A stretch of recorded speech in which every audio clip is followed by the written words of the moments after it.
I stayed with a guy I knew in France who lived a block away from Dr. Bastier's office. And that's where I ended up living, you know, when I moved to Seattle. I introduced myself to Dr. Bastier, and when I was a fourth-year medical student, and then I eventually got an internship at Swedish Hospital, and I've lived in Seattle ever since '75.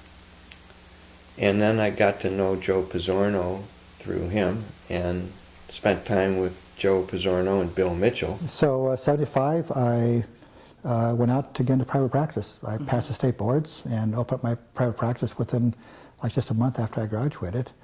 And I did something really smart, and I was really lucky. And that is Jeff Bland was doing monthly study clubs. So Jeff would walk in and drop a dozen papers on the table, and we'd read them and study them together. So we get into the kind of nutritional biochemistry. At the same time, Jonathan Wright and Al Gaby were doing a monthly study club, and they walk in and put a stack of patients on the table. We talk about patients. So I was able to really improve my clinical skills quite dramatically during that time.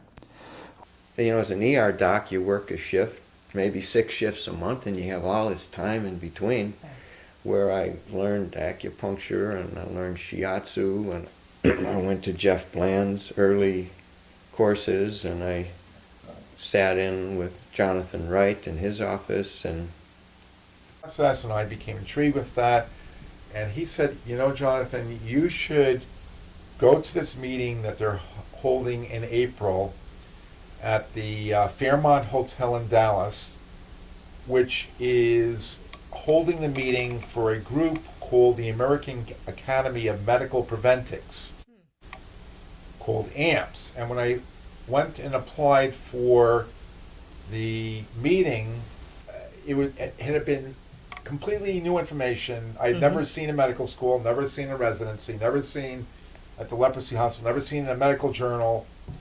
And that was my introduction to alternative medicine. Wow.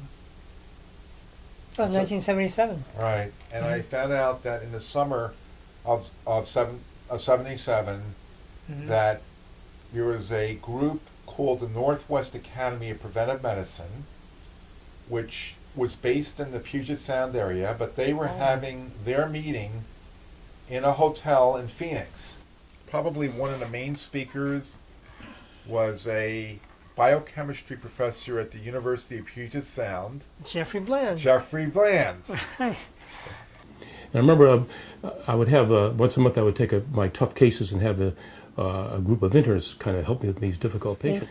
And they would look at some of my patients with me, and I said I'd put them on these B vitamins, this vitamin C, and they would make jokes about it. Oh, at least they don't have scurvy. You know, they didn't understand what I was trying to do. So, I understood that you have to be a little quiet about this stuff with your colleagues, because they didn't. You saw the reaction they would have. Yeah, if you told them about it was like mockery, kind of mockery, you know. So, no, we don't do that stuff.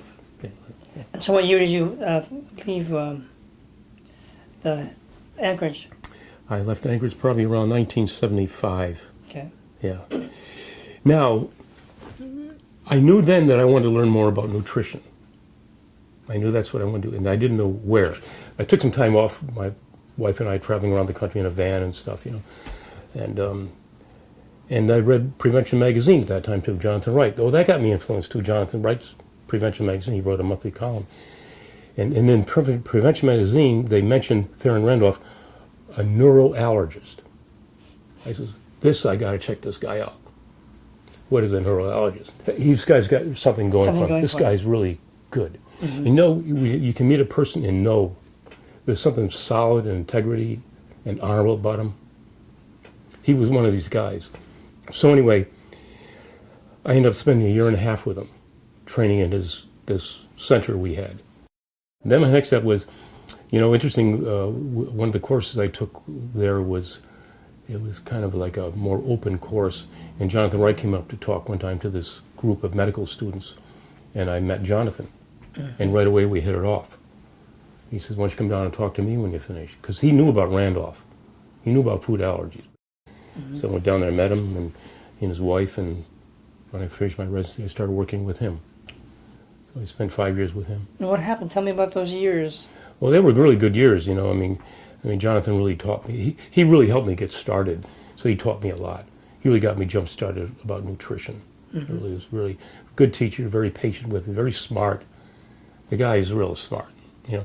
And so I got to try things that were in all this stuff I was pulling out of the University of Washington Library. So you spent a lot of time learning Lots of time at the library. Not as much as Alan Gaby, though. That man when did spends Alan more. join you?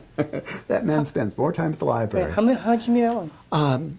In 1976, I started writing monthly columns for Prevention Magazine. That's at the time when it was Prevention Magazine. So Alan had been reading those when he was in medical school. So he sent me a letter in, I believe it was 1978 or 79, because I'd put in Prevention Magazine that if medical students wanted to learn about this kind of stuff, I barely knew anything about it, but I knew more than they did anyway, they could come out and spend a month at my office if they felt like it. And so he applied for that month at my office. And so, Where did you go to medical school? University of Maryland. Okay. And I asked him to send me something he wrote. So he had written this terrific essay on magnesium use and in medicine, for which he had been called on the carpet at his medical school. You liked that, didn't you? That especially appealed to you. And so he came out and spent a month, and then he went back to medical school. At that time, he was late third year or early fourth year. Then he finished his fourth year, did 1 year of internship. He knew also, like I did, that he wasn't interested in doing a residency in anything regular. He wanted to learn this stuff.